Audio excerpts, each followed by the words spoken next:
हाँ बोलो जी। हाँ ओके ठीक है। हाँ मैं करियर सब खत्म कर दूंगा उनका। मैं करियर सब क्लोज कर दूंगा। करियर उठाने के लिए बहुत तकलीफ है सर, लेकिन करियर मिट्टी में मिलाना बोल तो एक मूवी बस, वो है आदि पुरुष। ये मूवी से ना उसका करियर सब मिट्टी में मिल जाएगा। हाँ ओके सर, थैंक यू। वो अमाउंट सब हमारे को दे दो सर। हाँ ओके बाय। కెరియర్ నిలబెట్టాలంటే కష్టం కానీ పడేయాలంటే పెద్ద కష్టమేం కాదు. ఇప్పుడు జరగబోయే స్టోరీ అదే. పూర్తిగా చూడండి, మీకే అర్థమవుతుంది. సరే వీడియో ఎక్కడ స్కిప్ చేయకుండా పూర్తిగా అయితే చూడండి, మీకు బాగా అర్థమవుతుంది. మీకు అర్థమయ్యేలా నేను చేశాను. సో లేట్ చేయకుండా లైక్, షేరు, సబ్స్క్రైబు, కామెంటు మొత్తం చేసేయండి. మీకు చెప్తా, మర్చిపోకుండా సబ్స్క్రైబ్ అయితే చేయండి. కౌంట్ చాలా తక్కువ ఉంది, తొందరగా మనం రీచ్ అయిపోవాలి. సార్ నమస్తే సార్. నమస్తే, ఏంటయ్యా ఇలా వచ్చావు? మీతో సినిమా తీయాలని సార్, అదే పనిగా మీకోసమే వెతుక్కుంటూ వచ్చాను సార్. మీతో మంచి సినిమా తీయాలి. రామాయణం సార్. రామాయణం అంటే ఇప్పుడు కొంచెము బడ్జెట్ కొంచెం బలంగా ఫిక్స్ అయ్యి నమ్మకంతో వచ్చాను సార్, మీరు కాదన్నదని. సరే ఇప్పుడు రామాయణం అంటే పూర్తి రామాయణం తీస్తావా, ఎలా తీస్తావు? అంటే రామాయణం అంటే మన రామాయణంలో యుద్ధఘట్టం ఉంది కదా సార్, ఆ యుద్ధఘట్టం మాత్రమే మనం మన స్టోరీ లైన్గా తీసుకుందాం. ఇంకా మిగతాది మొత్తం మనం టైటిల్ కార్డ్ పడేటప్పుడు షార్ట్కట్లో మొత్తం చూపిద్దాం. ఇంకా సినిమా మొత్తం యుద్ధఘట్టం సార్. ఓకే సూపర్, అసలు చాలా మంచి లైన్ అది. చాలా ఎమోషనల్గా, సెంటిమెంట్గా, యాక్షన్ కూడా చాలా బాగుంటుంది. యుద్ధాలు అది ఇది చాలా బాగుంటుంది. ఇంతకు హీరో ఎవరు అనుకుంటున్నావు? ఇంకెవరు సార్, ఇంత పెద్ద ప్రాజెక్టు మోయగలిగే సత్తా ఉన్నది కేవలం ప్రభాస్కి మాత్రమే. ఇంకా ప్రభాస్ తప్ప నాకెవరు కనిపించడం లేదు సార్. ప్రభాస్ మాత్రమే న్యాయం చేయగలడు అని నా నమ్మకం. ప్రభాస్ అంటే ఇంకేంటయ్యా, చాలా అద్భుతంగా ఉంటుంది అస్సలు. కానీ మనం తీస్తామంటే ఒప్పుకుంటాడా? ఎక్కువ టాలీవుడ్ సైడే కదా, ఇటు సైడు మన డైరెక్షన్లో మన ప్రొడక్షన్లో ఒప్పుకుంటాడా? సినిమా మొత్తం అవుట్డోర్లో కాదు, ఇండోర్లోనే, మొత్తం సెట్స్లోనే సినిమా అని చెప్తే ఇమ్మీడియట్గా డేట్లు ఇచ్చేస్తారు. అది సార్ ప్రభాస్ అంటే.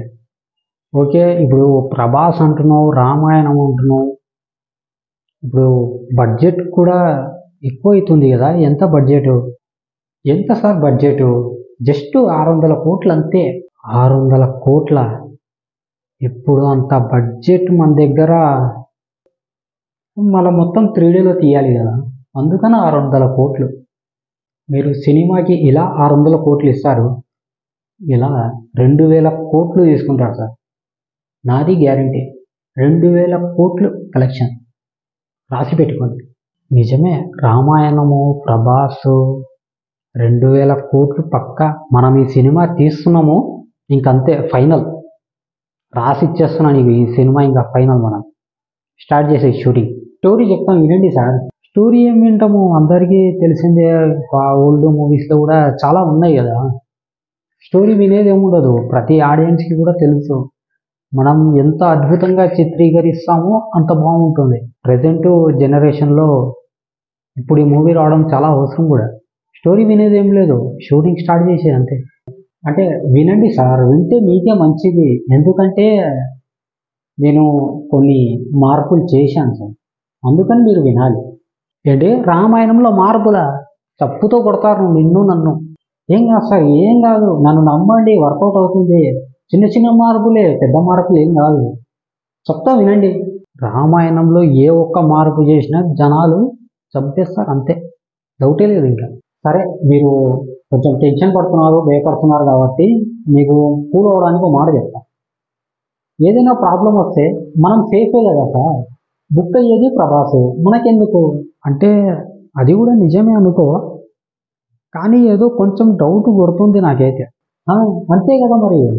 మీకు ఇంకా ఏదైనా అనుమానం ఉంటే మూవీ స్టార్టింగ్ అయ్యేటప్పుడు మనం ఒక లైన్ వేద్దాం సార్, ఇది రామాయణం కాదు, రామాయణాన్ని ఆధారంగా తీసుకొని కొన్ని మార్పులు చేసి ఇప్పుడున్న ఆడియన్స్కి అర్థమయ్యేలా తెరకెక్కించాము. మీకు రామాయణం తెలుసుకోవాలి అని ఉంటే మీ దగ్గరున్న పండితుల దగ్గరికి, లేకపోతే వాల్మీకి రాసిన రామాయణాన్ని చదివి తెలుసుకోవాల్సిందిగా కోరుతున్నాము అని ఒక మంచి లైన్ వేద్దాం సార్ స్టార్టింగ్.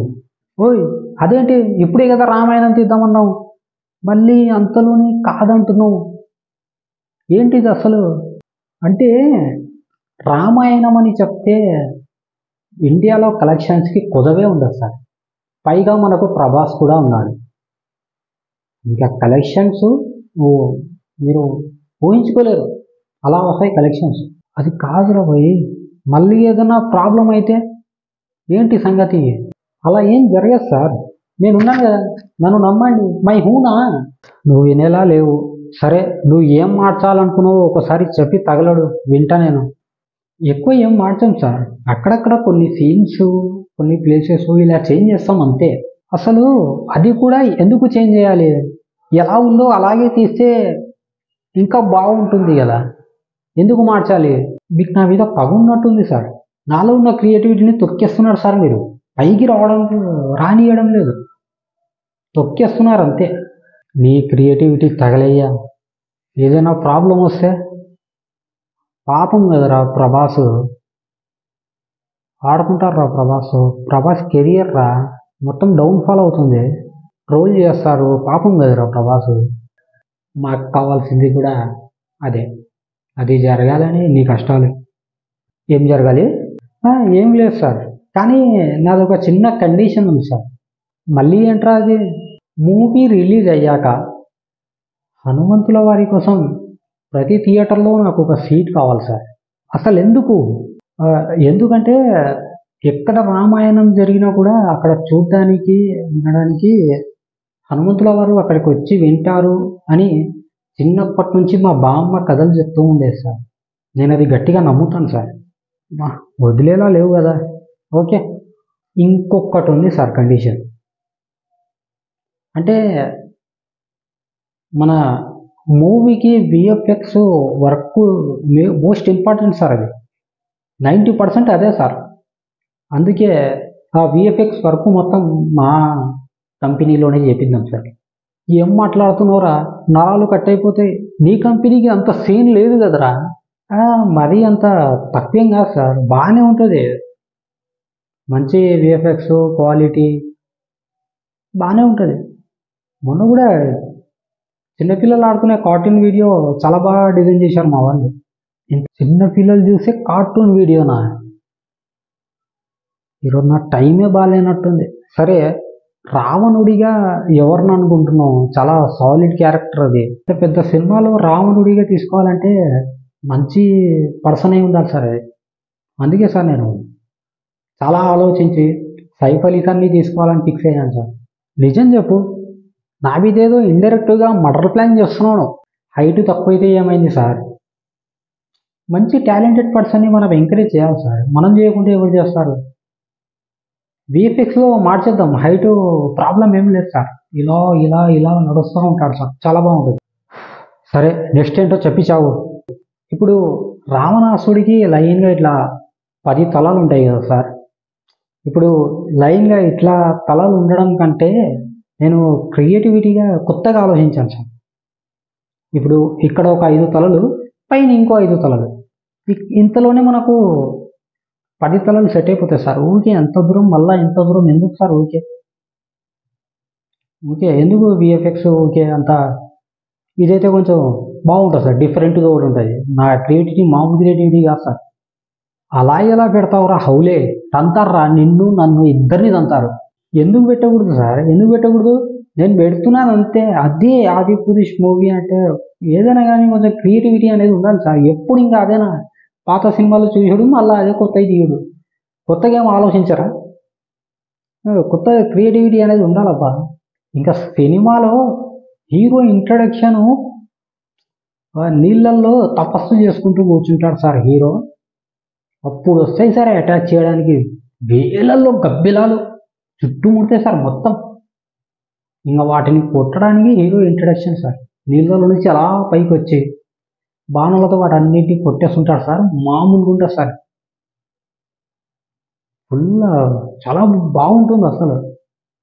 ఇంకా మన విఎఫ్ఎక్స్ వర్క్ కూడా అక్కడ మీకు చూపిస్తాను సార్. పనితనము మామూలుగా ఉండదు. మధ్యలో గబ్బిలాలు ఎక్కడి నుంచి వచ్చాయిరా, తీసేరా ఫస్ట్ దాన్ని తీసేయనుండి. నేను రాసుకున్న ఆదిపురుష్ స్టోరీలో వస్తాయి సార్ గబ్బిలాలు. మీకేంటి ప్రాబ్లము గబ్బిలాలతో? మీకేంటి ప్రాబ్లము? గబ్బిలాలంటే మీకు ఇష్టం లేదా? గబ్బిలాలంటే మీకు ఏమన్నా చాలా ప్రాణమా? లేకపోతే హీరో కొడుతుంటే మీరు ఏమన్నా తట్టుకోలేరా? గబ్బిలాలు వస్తుంటే హీరో బాణం వేస్తుంటే మామూలు ఉండదు సార్. అది సీన్స్ చాలా బాగుంటాయి. మీకు గబ్బిలాలంటే ఏదో ప్రేమ ఉన్నట్టుంది. గబ్బిలాలంటే నాకు ప్రేమేంట్రా? అసలు నాకు ప్రేమ ఏంటి గబ్బిలాలంటే? ఇంకో చేంజ్ ఓవర్ నేను చేస్తాను సార్. అది వింటే మీరు ఇంకా నా కాళ్ళ మొక్తారు. అట్లుంటుంది చేంజ్ ఓవర్. అది కాదు, ముందు నీ తల తీసేయాలి. ముందు నీ తల తీసేస్తే సగం దరిద్రం పోతుంది. ప్రభాస్ ఉన్నాడు కదా సార్, ప్రభాస్ ఫేస్ని బాడీని మొత్తం సార్, మొత్తం విఎఫ్ఎక్స్లో కొంచెం చేంజ్ చేసేస్తాను సార్. ఇలా నడుచుకుంటూ వస్తే మామూలుగా ఉండదు సార్. ఇంకా చేంజ్ చేసినప్పుడు చాలా అద్భుతంగా ఉంటుంది. రే అసలు ప్రభాస్ లాంటి బాడీ మన ఇండియన్ ఫిలిం ఇండస్ట్రీలో ఎక్కడ చూసుకున్నా కూడా అలాంటి బాడీ నీకు దొరుకుతుందారా? అలాంటి బాడీని విఎఫ్ఎక్స్లో చేంజ్ చేయాలని నీకు మనసులా ఒప్పిందిరా? అంటే బాహుబలి నుంచి చూస్తున్నాడు సార్. బాడీ బాగానే ఉంది కానీ నేను అనుకున్నట్టు లేదు. అందుకే సార్, నేను అనుకున్నట్టు ఉండాలంటే అది విఎఫ్ఎక్స్లో మాత్రమే సాధ్యం సార్. అందుకే నేను విఎఫ్ఎక్స్లో బాడీ మొత్తం చేంజ్ చేసేస్తాను. ఒక మగాడి బాడీ అంటే ఇంకా అలాగే కదరా ఉండేది. నీకు ఇంకెలా కావాలి? సరే విఎఫ్ఎక్స్ అంటున్నావు బాడీ మొత్తము, ప్రభాస్ ఒప్పుకుంటాడా? ఒప్పుకోవడమా? మనం అసలు చెప్తే కదా సార్ ప్రభాస్ ఒప్పుకోవడానికి. ఈ విషయాలన్నీ చెప్పాం మనము. ప్రభాస్ కూడా మూవీలో చూసి షాక్ అయిపోవాలి. అది ఏది ఇది, నేనే నా బాడీ, ఏం జరుగుతుంది ఇక్కడ అని షాక్ అయిపోవాలి ప్రభాస్ కూడా. అలా ఉంటుంది మన పనితనం. పాపం కదరా, మోసం రా. ఏదైనా ప్రాబ్లం వస్తే తర్వాత అప్పటికీ ఏదో ఒకటి చెప్పి నేను మేనేజ్ చేసుకుంటా సార్. అది నా ప్రాబ్లం. మీకేంటి ప్రాబ్లం? మీకేంటి అసలు? మీరు 600 కోట్లు పెడుతుంటే నేను మీకు 2000 కోట్ల బిజినెస్ చేస్తున్నాను. ఇప్పుడు రావణుడు సీతమ్మను ఎత్తుకెళ్లే సీన్ ఉంది కదా సార్. ఇప్పుడు ఈ సీన్ని ఇప్పుడేం పెద్ద చేయబోతున్నాం? ఆ సీన్ని నేనేం చేయను సార్. చెప్తా వినండి. అంత తొందర ఎందుకు? చెప్తాను కదా. రావణుడు సీతమ్మను ఎత్తుకెళ్లే టైంలో మన హీరో చూస్తాడు సార్. అది సార్ నేను పెట్టిన ట్విస్ట్. ఏంట్రా నువ్వు చెప్పేది? ఎంతవరకు అలా ఏ సినిమాలో చూపించలేదు, రియల్గా కూడా అలా జరగలేదు. నువ్వెలా చూపిస్తావు అలాగా? అలానే ఉండాలా? ఇలా ఉండకూడదా? ఏం సార్ నేను చెప్పినట్టు ఉండకూడదా సార్? మీరు చెప్పినట్టే ఉండాలా? నాకు అంతా తెలుసు సార్. రావణుడు సీతమ్మ తల్లిని ఎత్తుకునేటప్పుడు మన రాముడు చూస్తాడు. అది స్క్రిప్ట్ అంతే. ఇంకా మీరు మధ్యలో ఏం చేయకండి దాన్ని. చాలా అద్భుతంగా ఉంటుంది. ఇప్పుడు మన హీరో రావణుడిని వెంబడిస్తాడు సార్. మామూలుగా సార్ ఎంతసేపు పరిగెత్తి పరిగెత్తి పరిగెత్తి పరిగెత్తి అయినా కూడా రావణుడిని మన హీరో పట్టుకోలేడు సార్. రావణుడు వెళ్ళిపోతాడు సార్. సరే ఒక డౌటు, ఇంతకు రాముడి గెటప్ని ఏం మార్చడం లేదు కదా? మనం ఫస్ట్ నుంచి రాముడిని ఎలా ఊహించుకున్నామో అలాగే కదా చూపించేది గెటప్ అయితే. చచ్చా అలా ఎందుకుంటా సార్? నేను ముందే చెప్పాను కదా, మర్చిపోయారా? రావణుడిది లుక్ టోటల్గా చేంజ్. మీరు పాత సినిమాల్లో చూసిన లుక్స్ ఇక్కడ ఉండవు సార్. మీరు అది ఎక్స్పెక్ట్ చేయకూడదు. మీకు ముందు చెప్పా, మళ్ళీ ఇప్పుడు కూడా చెప్తున్నా, అది ఎక్స్పెక్ట్ చేయకూడదు మీరు. ఇక్కడ నా క్రియేటివిటీ మాత్రమే మీకు కనిపిస్తుంది. నీ తొక్కలో క్రియేటివిటీకి నా ప్రాణం పోయేలా ఉంది ఇక్కడ. ఏం ప్రాబ్లం కాదు, నేను చూసుకుంటాను కదా సార్. నేను ఉన్నాను కదా, నేను ఉన్నది ఎందుకు? ఇప్పుడు రావణాసుడిది పుష్పక విమానం ఉంటుంది కదా సార్, చాలా బంగారంతో చూడ్డానికి చాలా బాగుంటుంది మన పాత సినిమాల్లో. అది నాకు అంతగా కనెక్ట్ అవ్వలేదు. అందుకే అలా కాకుండా ఒక విచిత్రమైన పక్షి మీద రావణుడు వస్తుంటాడు సార్ సీతమ్మ తల్లిని ఎత్తుకోవడానికి. దాని మీద సీతమ్మ తల్లిని ఎత్తుకొని వెళ్ళిపోతాడు. అది సార్ విచిత్రమైన పక్షి. కనెక్ట్ అవ్వకపోవడమేంట్రా? అసలు ఏ పక్షి పెడదాం అనుకుంటున్నావు నువ్వు? అంటే ఆ పక్షి మొత్తం మన విఎఫ్ఎక్స్లో క్రియేట్ చేద్దాం సార్. ఏం పోయేది ఉంది? విఎఫ్ఎక్స్ ఏమంది? మీరు ఎందుకు భయపడుతున్నారు? కొత్తది ఇంకా పక్షి పేరు తెలుసుకోవడానికి మీకు సంవత్సరం పడుతుంది. అలాంటి పక్షి నేను మొత్తం రెడీ చేసి పెడతాను మీకు. అయిపోయింది, నా పని అయిపోయింది. ఇంకా పాపం రా ప్రభాసు, ఏదో పగబట్టినట్టున్నాను. దీనికే ఇలా షాక్ అయితే ఎలా సార్ మీరు? ముందు ముందు ఇంకా నేను చేసే మార్పులకు ఇంకేమవుతారో ఏమో. ఇప్పుడు రావణాసుడిది లంక ఉంది కదా సార్, లంకానగరం. లంకానగరం ఆల్రెడీ వజ్రాలతో వైడూర్యాలతో సో అలా ఉంటుంది, బంగారంతో ఉంటుందని మన పాత సినిమాల్లో చాలా చూసాం సార్. మళ్ళీ అదే చూపిస్తే రొటీన్ అయిపోతుంది సార్. కొంచెం డిఫరెంట్గా మన ఆడియన్స్కి కొత్తగా కనిపించాలి. ఇప్పుడు నా ఆడియన్స్కి మనం కనెక్ట్ అయ్యేలా చేయాలి సార్ ఏం తీసినా కూడా. అందుకే ఇప్పుడు లంకా నగరాన్ని, ఆ పెద్ద కోటని ఒక పెద్ద భూత్ బంగ్లాలా తీద్దాం సార్ మనం. చాలా పెద్ద భూత్ బంగ్లా. ప్లీజ్ నా మాట ఇదంతా వద్దు, మనం నార్మల్గానే తీద్దాం రామాయణము. మనం ఓల్డ్ మూవీస్లో ఎలా చూసుకుంటూ వచ్చామో, రామాయణంలో అసలు రామాయణం అంటే ఏంటో ఎలా రాసుందో సో అలాగే తీద్దాం మనము. ఈ తొక్కలో క్రియేటివిటీలు వద్దు మనకు. అంతలేదు సార్, నాకు ఎలా నచ్చితే నేను అలా చేస్తాను సార్. నా క్రియేటివిటీని తొక్కేయడానికి మీరెవరు అసలు, నాలో ఉన్న క్రియేటివిటీని తొక్కేయడానికి మీరెవరు అసలు. అదంతా కాదు, నేను చెప్పిందే స్టోరీ, నేను తీయాల్సింది అదే సినిమా నేను తీస్తాను అంతే. ఇంకా మీరు మధ్యలో మళ్ళా పాత సినిమాలో అలా ఏం చెప్పకండి. అది అయిపోయింది, ఇది కొత్తది. సరే, నువ్వు ఎలాగో విని సావడం లేదు. సరే, మన హనుమంతుల వారిని ఎలా చూపించబోతున్నాం, ఇంకా క్రియేటివిటీ ఆలోచించాం సార్. మన హనుమాన్కి కొన్ని మాస్ డైలాగ్స్ పెడదాం సార్. ప్రజెంట్ సిచ్యువేషన్లో డైలాగ్స్ ఎలా ఉంటాయో అలాంటి కొన్ని మాస్ డైలాగ్స్ కొంచెం డిఫరెంట్గా పెడదాం సార్. మాస్ డైలాగ్స్ ఏంట్రా, మనం తీసేది రామాయణము, మాస్ యాక్షన్ మూవీ కాదు. మీరు ట్రెండ్ ఫాలో అవ్వడం లేదు సార్, ట్రెండ్ ఫాలో అవ్వండి. ఇంకా క్లైమాక్స్ ఫైట్ అయితే చాలా గ్రాండ్గా మొత్తం విఎఫ్ఎక్సే సార్, మొత్తం విఎఫ్ఎక్సే, ఫుల్ మొత్తం విఎఫ్ఎక్సే సార్. ఆఖరికి సైఫ్ అలీ ఖాన్, ప్రభాసు అందరూ కూడా మొత్తం విఎఫ్ఎక్స్లోనే ఉంటారు సార్. మొత్తం విఎఫ్ఎక్స్లో ఉంటుంది సార్, మొత్తం విఎఫ్ఎక్స్. నాకు అర్థమైపోయింది, చిన్న పిల్లలు చూసే కార్టూన్ వీడియోల కన్నా దరిద్రంగా ఉండబోతుందని నాకు అర్థమైపోయింది. ఎందుకంటే ఆ విఎఫ్ఎక్స్ ఏ క్వాలిటీలో ఉన్నాయో నాకు తెలుసు కాబట్టి. ఏం పర్లేదు సార్, ఉన్న దానిలోనే గ్రాండ్గా తీద్దాం.